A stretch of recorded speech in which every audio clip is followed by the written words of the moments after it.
नमस्कार शेतकरी मित्रांनो, मी स्वप्नील अशोक पठाडे.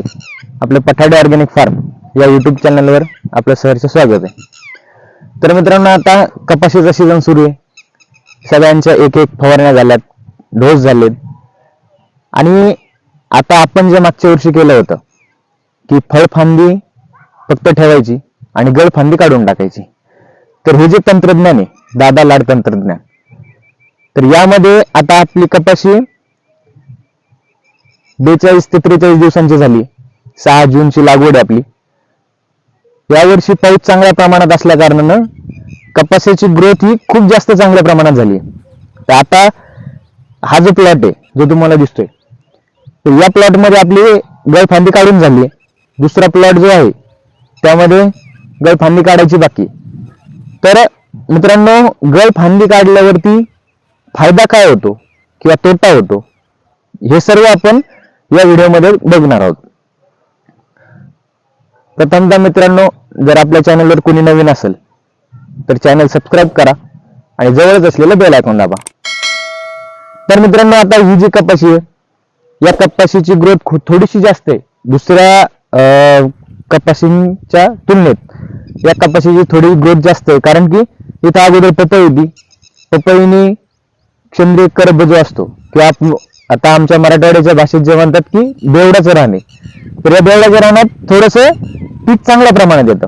आणि ज्या शेतात सरकीवर सरकी म्हणजे कपाशीवर कपाशी, तर या रानात थोडीशी छोटी राहतात. तर या शेतातली कपाशीची गळफांदी थोडीशी लेट आपल्याला काढावी लागते. तर नेमकी आता ओळख कशी करायची किंवा गळफांदी कोणती आणि फळफांदी कोणती, अगोदर फक्त तोंडी सांगतो, नंतर प्रॅक्टिकली दाखवतो. तर सगळ्यात सोपं शेतकऱ्याच्या भाषेत सांगतो, जे आपले बैलाच्या शिंगासारख्या फांद्या असतात, म्हणजे बुडापासनं 2 ते 3, काही व्हरायटीजला 4 पण गळफांदे आहेत. बैलाच्या शिंगासारख्या ज्या सरळ वरती जातात आणि शेंड्याची ज्या फांद्या स्पर्धा करतात त्या गळफांद्या येतात. आणि फळफांदीचं एक वैशिष्ट्य, सगळ्यात अगोदर तिला पातळ लागतं, पुन्हा समोर थोड्याशा गॅपवर पातळ लागतं. सगळ्यात सोपं ओळखणं. जी फांदी थोडीशी नाजूक असते आणि येल आकारात जाते, जो आपला इंग्रजीचा येल असतो त्या आकारात जाते, ती आपली फळफांदी येते. आणि आपल्या बैलाच्या शिंगांसारखी जी सरळ जाते ती फांदी आपली गळफांदी येते. आपण आता बघूया ती गळफांदी नेमकी कशी. हे पहा मित्रांनो, आता ही आपली पूर्ण कपाशी, ही आता यात फांद्या कशा ओळखायच्या. आता खूप जास्त दाट झाड असल्यामुळे अगोदर पानं काढता यायची.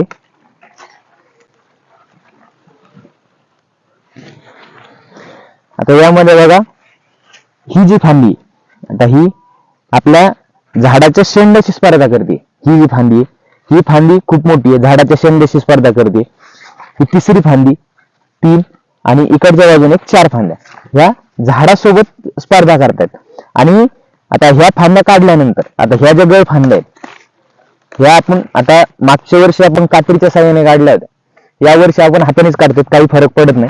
आता ह्या ज्या 4 फांद्या आहेत, या 4 फांद्यातच पूर्ण झाड होतं.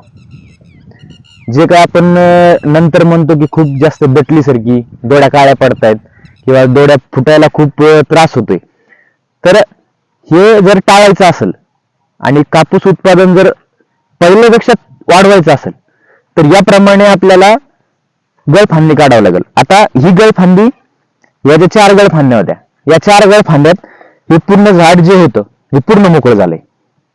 हे 4 गळफांद्या एका बाजूला आणि हे पूर्ण झाड एका बाजूला.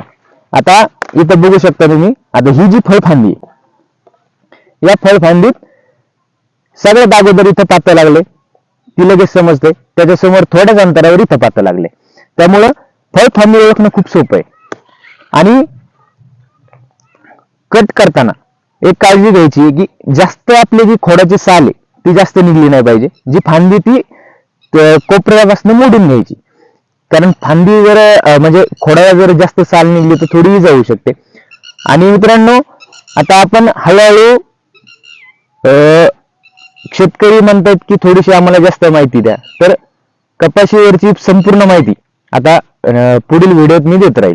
धन्यवाद.